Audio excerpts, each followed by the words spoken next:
in the 1930s, the aircraft industry was looking for new forms of propulsion. While piston engines and propellers were the standard, they had their limitations. You couldn't fly more than 500 miles an hour. So in Britain and in Germany, engineers were working on developing jet propulsion. In Great Britain, it was Sir Frank Whittle, and in Germany, it was Dr. Hans von Ohain. Whittle's engine was the first to run, but it was not the first to fly. That was Dr. von Ohain's. And that engine flew in the Heinkel HE-178 in August 1939 and was the very first jet aircraft with the jet engine. Jet-powered aircraft entered service during World War II. The British had the Gloucester Meteor, and the Germans had the Messerschmitt Me-262. They both entered service about the same time, although the 262 was a bit earlier. It was a very powerful fighter, could fly 100 miles an hour faster than the best Allied fighters, could do about 540 miles an hour, and could carry a very powerful armament. So it was devastating to the B-17s and B-24s it attacked. So it very clearly demonstrated the effectiveness of jet power. After the war, many of the German engineers, including Dr. von Ohain and Ansel Franz of Junkers, who developed the engines that were actually on the Messerschmitt 262, came to the United States, along with engineers in the United States who were working for the NACA and General Electric and Westinghouse, and Pratt & Whitney for that matter, worked to develop jet engines for the United States. The first jet engines used in American aircraft were based on Whittle's designs, and that was incorporated in the XP-59, the Air Comet, America's first jet. But it was really the axial flow engines designed by Ansel Franz of Germany that made a big difference. And these engines, which are basically the same engines that are used today, are much more efficient, easy to work on. They're just basically tubes with compressors in them. They spin and they run. When the Boeing 747 entered service in 1970, it incorporated new technology from high bypass turbofans, which greatly increased the efficiency of the jet engine, and in so doing, lowered the seat mile cost, which made a dramatic difference in ticket prices to a point where millions more people could now afford to fly. And it's a true revolution in the sky.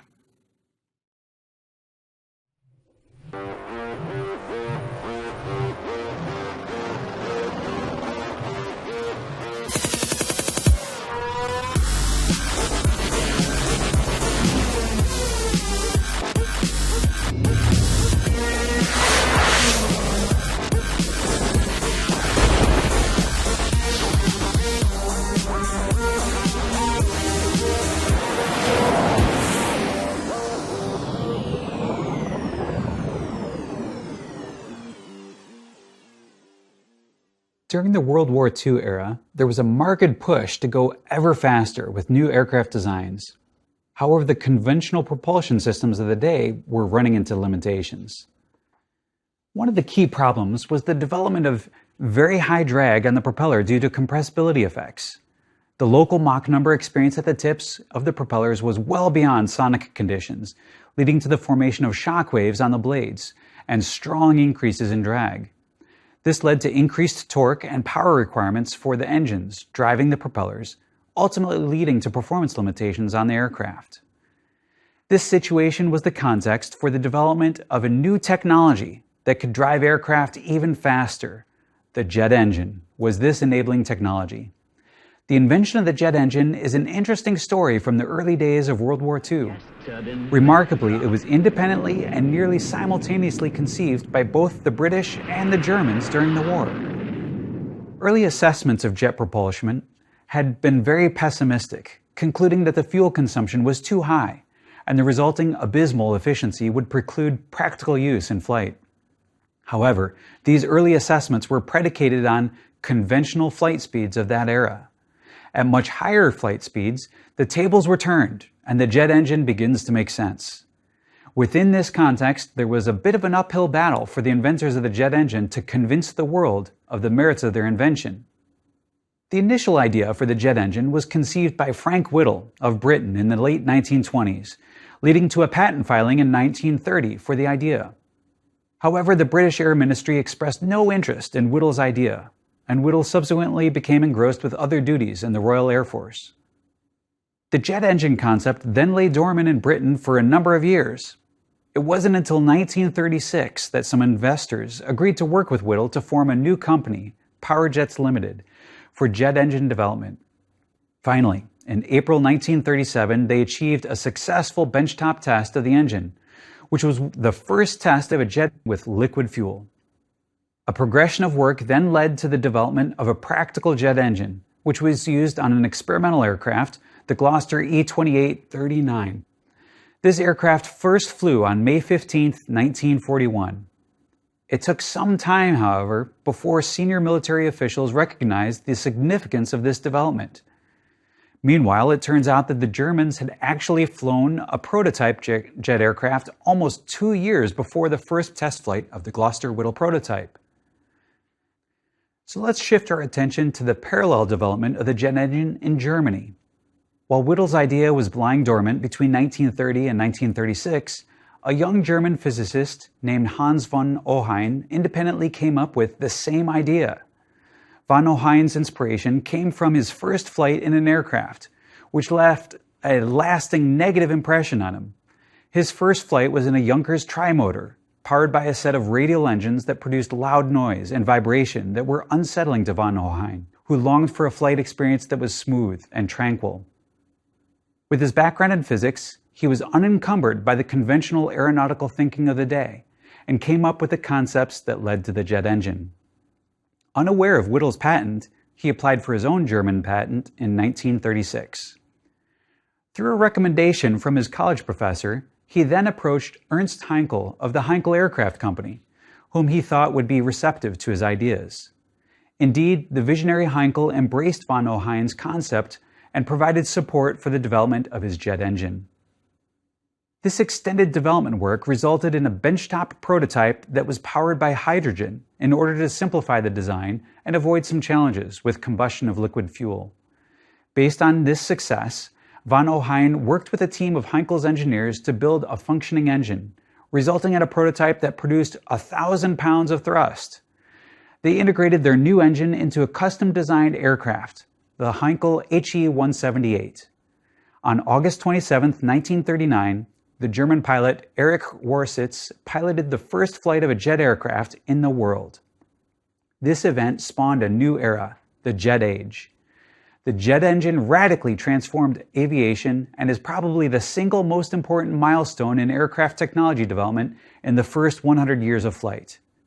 The jet engine enables much higher cruise speeds for aircraft, powering everything from the Boeing 707 to the Boeing 787. Modern air travel as we know it today would not exist without the jet engine. So how exactly does a jet engine work? What are its key components? Let's take a look. We'll begin our discussion with a brief analysis of how thrust is produced. Fundamentally, a jet engine takes the energy from burning fuel and produces high pressure inside the engine.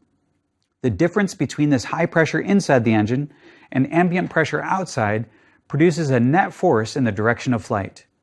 And as a consequence of that high pressure difference, a high velocity jet of air is exhausted out the back.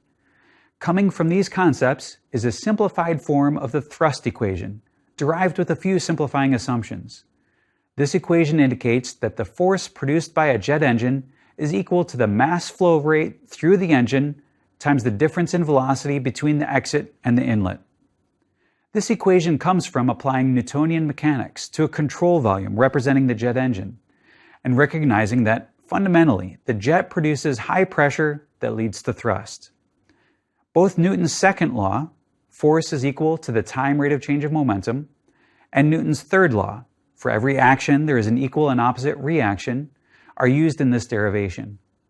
Also, since mass flow rate is just a measure of how much air is flowing through a given area, mass flow rate can be expressed as the product of density, velocity, and cross-sectional area. We can also rewrite the thrust equation by expanding out the mass flow term. We can neglect the contribution of the inlet velocity if it's small relative to the jet exit velocity. We then see that the thrust of a jet engine is equal to the product of density, the square of the jet exit velocity, and the exit area. The thrust equation clearly shows us that there are two ways to produce high thrust. We can pass large amounts of mass flow through the engine, and we can accelerate the flow to much higher velocity. The main principle of the turbojet engine is to accelerate the flow to very high velocity. The very high thrust level that can be achieved by turbojet engines has led to their implementation on many high-speed fighter aircraft. In fact, this led to nearly exponential growth in flight speed, as we see in this historical plot of aircraft cruise speed over time. The advent of the jet engine in the mid-1940s is right at the knee of this historical curve, with the Messerschmitt Me-262A being the first production jet aircraft. Any aircraft operating at flight speeds above about 400 miles per hour needs a jet engine on board in order to generate enough thrust to sustain those high speeds. However, it turns out that production of a high-velocity jet has an inherent inefficiency associated with the acceleration process. The jet exhaust results in high kinetic energy, which remains in the wake and is ultimately dissipated as heat in the atmosphere. There's a lot of wasted energy through the process of a high-velocity jet. Instead, for a given amount of thrust, it's much more efficient to work with very large mass flow rates, but to accelerate that large mass flow by a smaller velocity increment. Thus, there is less wasted energy, and the thrust goal is still met. This is essentially what we get when we apply the thrust equation to a propeller. If we draw some bounding streamlines that encompass all of the flow passing through the propeller disc, we see that the propeller actually acts upon a sizable amount of air. Also, we see that the propeller must add some kinetic energy to the flow, which is a byproduct of the thrust force produced on each propeller blade. So the physics of thrust production hold true for the propeller as well as for the jet engine. Comparing the turbojet engine with a piston-powered propeller, we see significant drawbacks to each. The jet engine suffers from inefficiency resulting from wasted energy in the high-speed jet. On the other hand, the propeller suffers from high drag as the flight speed and the tip Mach number goes up. It turns out that an effective merger of the two technologies results in efficient engines that operate at high speeds. The first of these concepts is the turboprop, which essentially takes a jet engine and matches it to a propeller. Instead of accelerating the flow to a very high velocity at the exit, the turboprop extracts most of the energy in the flow through the turbine and uses that shaft power to drive the propeller. Only about 15% of the overall thrust from a turboprop comes from the kinetic energy of the jet exhaust. The rest of the thrust is produced by the propeller. The turboprop takes advantage of the lighter weight of the gas turbine engine compared to most internal combustion engines. Turboprops are commonly found on smaller commuter aircraft, such as the Bombardier Q-series aircraft that carry up to 90 passengers at speeds up to just over 400 miles an hour. The other compromise solution to achieve better efficiency is the turbofan engine. This configuration is based on the traditional turbojet, but with a large shrouded fan installed at the front before the compressor. This configuration was actually first envisioned by Frank Whittle, who even built a working prototype with the fan at the downstream end of the jet, driven by the jet exhaust. The fan functions in a manner similar to the propeller on a turboprop.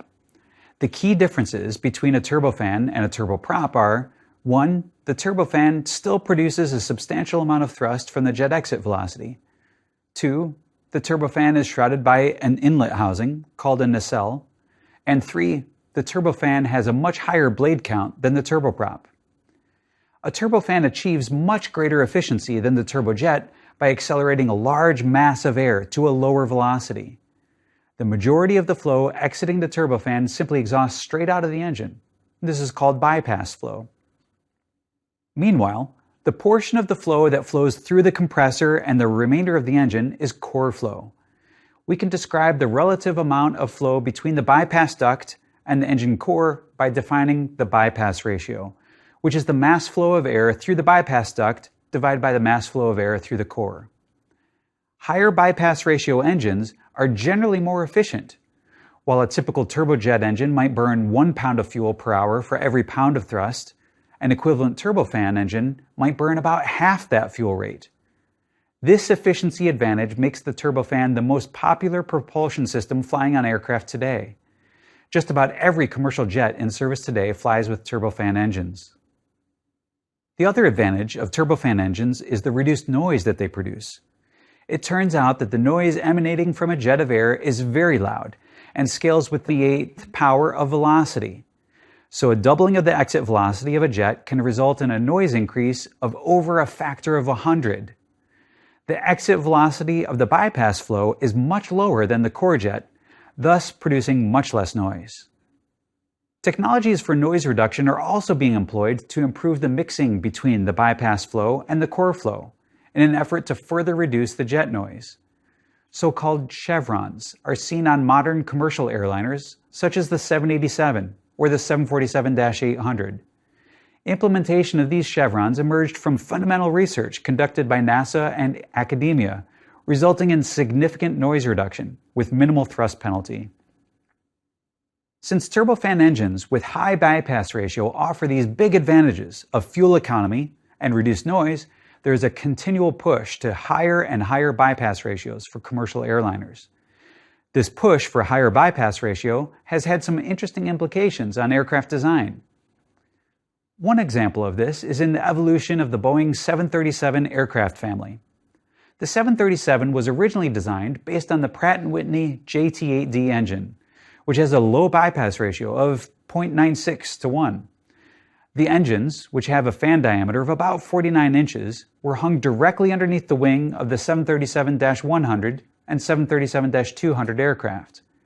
In an effort to save weight on the aircraft, the landing gear were made as short as possible, leaving only a minimal amount of space between the engine and the ground. Then, it came time to update the 737 aircraft to the -300 model. The 737 was not selling very well at the time compared to other aircraft in the Boeing family, so a refresh of the design was sorely needed. However, for synergy with the existing tooling and for parts commonality, the designers had to change as little as possible on the aircraft. One of the key factors that the designers targeted was improving the fuel efficiency, which required a new engine with higher bypass ratio. This posed a bit of a conundrum. A higher bypass ratio engine must have a larger fan diameter, but there was very little room to install a larger fan. The short landing gear could not be replaced, so the engineers had to come up with a compromise for the 737-300. They ended up selecting a modified version of the CFM56, which had a scaled-down fan diameter of 60 inches and relocated engine accessories from beneath the engine to the sides.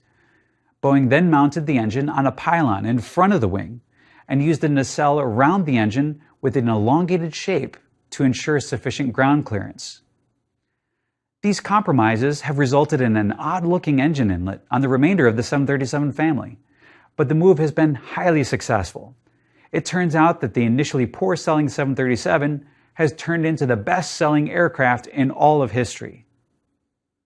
A second interesting design implication of the move to higher bypass ratio is the tip Mach number. Even when there is sufficient ground clearance, the large diameter can result in high tip speeds that are supersonic. This leads to inefficiency at the highest engine revolution speeds and often results in a buzzsaw noise heard by passengers forward of the engine face. This buzzsaw noise results from the rotation of shock waves on the fan blades and propagation of that noise through the engine nacelle. A way to mitigate the top tip shock problem is to rotate the fan at a lower revolution speed. Generally, the only way to do this is by gearing down from the turbine rotation speed to a lower RPM. For example, Pratt & Whitney's 1000G series of engines has a 3-to-1 gearbox that rotates the fan at up to 5000 RPM. This gearing allows the low-pressure compressor stages to operate at their optimal speed, while the fan can simultaneously rotate at lower speed that is more efficient and produces less noise. So now that we've established the reasons for the dominance of the turbofan engine, let's take a look at the layout of the turbofan to see how it accelerates a large mass of air to high speed and how the fan operates. We're back at the Aviation Institute of Maintenance in Manassas, Virginia. This is a Westinghouse jet engine, which we're going to use to talk about how jet engine works. This is the compressor section, followed by a diffuser, the combustor, finally the turbine, and the nozzle. In the compressor section, we have 11 stages of compression. Each stage is comprised of a rotating vane and a stationary vane. And each stage increases the pressure as we go along, and the duct area decreases to accommodate that higher pressure. Following that last stage of compression, the flow enters a diffuser, and then we have a series of swirl injectors here at the upstream end of the combustor. Each swirl injector swirls the flow, and the fuel is injected there, and that's where the flame is held. And then we are adding a ton of energy to the flow right here, which then goes through the turbine. The turbine is extracting energy from the flow for the sole purpose of driving the compressor. There's a shaft along the center here that connects the turbine to the compressor. And then finally, after the flow exits the turbine, it exhausts out the nozzle. First, air is brought into the engine through an inlet towards a fan, which accelerates the flow. Part of the fan's exit flow passes through a bypass duct, while the remainder passes through the core of the engine. Immediately downstream of the fan is the compressor, which further increases the pressure of the flow in preparation for combustion. Fuel is then injected into the core flow and burned in the combustor section.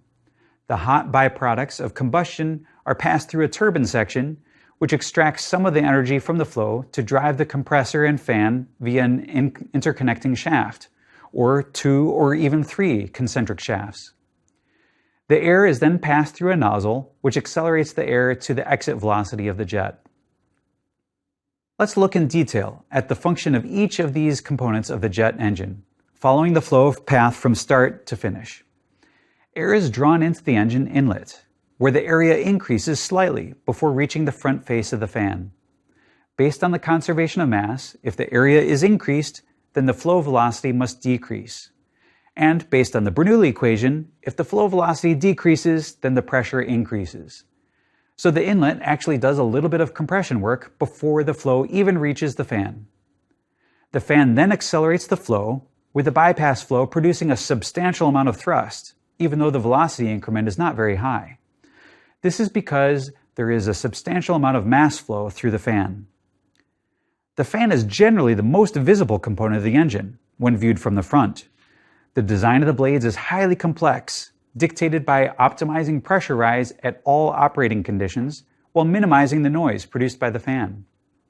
Modern computational tools are now used to design the fan blades, resulting in highly twisted configurations that defy analytical prediction, yet are intrinsically beautiful. In fact, the beauty of the GE90 fan blade is so striking that the blade is an artifact in New York's Museum of Modern Art. It's intriguing that a blade designed purely based on analytical and functional rationale would have such inherent beauty. A portion of the flow exiting the fan then passes into the compressor. The main function of the compressor is to increase the pressure of the air in order to deliver a huge mass of air to mix with fuel for combustion at the right stoichiometric ratio to burn all the fuel. Modern jet engines have a very high compressor ratio, approaching a 30-fold increase in pressure.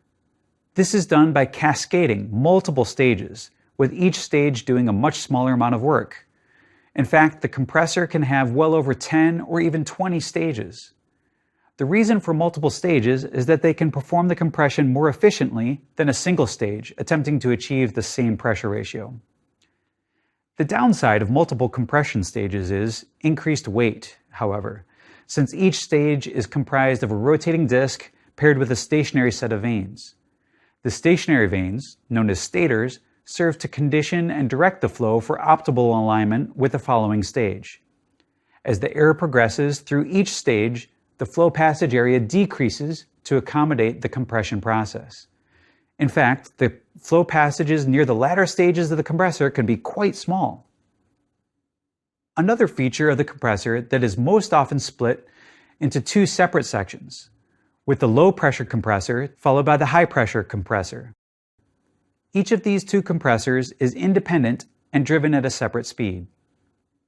The low pressure compressor tends to operate between 12,000 and 15,000 RPM, while the high pressure compressor operates at speeds upwards of 20,000 RPM. The main reason for this split between the low and the high pressure compressors is so that each set of compressor stages can be operated at their optimal speed. Now, what I've just described about the compressor is for an axial configuration, where the flow predominantly flows along a path that is parallel to the longitudinal axis of the engine. However, in the earliest configurations of the jet engine, including Whittle's original design, the compressor was of the centrifugal type. In the centrifugal configuration, the compressor spins the air molecules radially outward, accelerating and then compressing the flow through a diffuser. Centrifugal compressors are still in use on some engines, but the axial flow compressor is generally more efficient. Once the flow has been compressed to very high pressures and temperatures, it enters the combustor. Here, a portion of the flow, less than half, is mixed with fuel and burned. This dramatically increases the energy of the content of the flow. The remaining air passing through the combustor is for mixing with the combustion products. The combustor was actually the most challenging component of von Ohein's original jet engine design due to the complexity involved. It is important to minimize pressure losses in the combustor while holding the combustion process within the chamber without blowout, despite the high velocity of the flow. Furthermore, the temperature distribution of the flow exiting the combustor should be as uniform as possible in order to avoid hot streaks that could damage the turbine. The flow then moves into the turbine section of the engine with extremely high temperature. The primary function of the turbine is to extract energy from the flow to drive the compressor and fan. Since the compressor is typically divided into two sections that rotate at different speeds, the turbine must also be broken up into two sections. The high-pressure turbine is first, which is connected to the high-pressure compressor by a shaft. The low-pressure compressor and turbine are also connected by separate concentric shafts rotating at the lower speed. The two turbine sections are divided into multiple stages, with each stage comprised of a rotor and stator pair. The turbine typically doesn't have as many stages as a compressor, since the overall pressure through the turbine is decreasing, which generally provides a favorable pressure gradient that is easier to work with while avoiding separation. Due to the principles of thermodynamics, the best of engine efficiency occurs when the turbine inlet temperature is high as possible. Such high temperatures, along with the high centrifugal loading associated with high engine RPM, makes for an extremely challenging physical operating environment, where the structural integrity of the blades must be maintained. The extreme high temperatures required for efficient operation has led to the continual development of advanced materials with ever higher melting point. One example is the use of ceramic matrix composites on the newest versions of GE's engines, where the ceramic materials are just as strong as traditional metal, but have a much higher melting point. But even with advanced materials, the turbine blades are often operated at flow temperatures that are beyond the melting point of the materials that the turbine blades are made from. How can that be done? Well, turbine blades employ film cooling, where cooler air bled from the compressor section is passed through the inside of the turbine blades and out holes in the surface to form a thin sheath of cooler air. Unfortunately, sometimes aircraft do encounter environmental scenarios that would result in damage to the turbine blades. In 2010, the eruption of an Icelandic volcano generated incredibly huge ash clouds that covered much of Europe.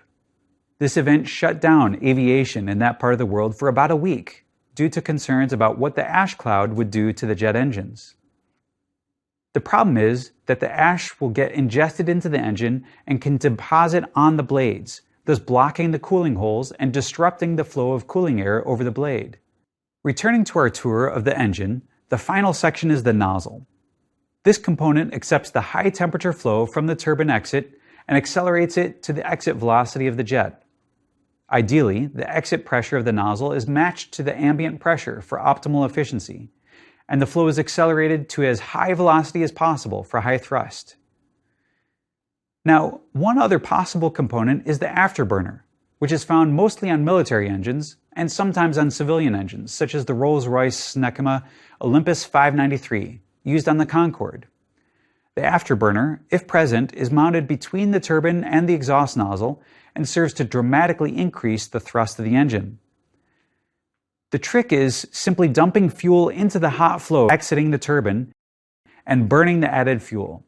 This results in a significant increase in the energy of the flow, which is converted into kinetic energy of the exhaust and dramatically increased thrust.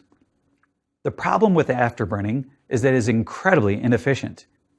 Afterburning consumes huge quantities of fuel, so is only useful when needed for a huge boost in thrust. For these reasons, afterburners are usually found only on military aircraft, where thrust is a primary concern. As we prepare to conclude this lecture, there's one final function of jet engines that is routinely used on commercial airliners. Pilots will routinely use thrust reversers to help the aircraft slow down once it is touched down on the runway. This is done through internal blocker doors that obstruct the normal flow path, and a series of external vents that open with vanes that direct the flow forward. Thus, when you're landing on a commercial airliner, it's very common to hear the roar of the engines increase dramatically on the ground.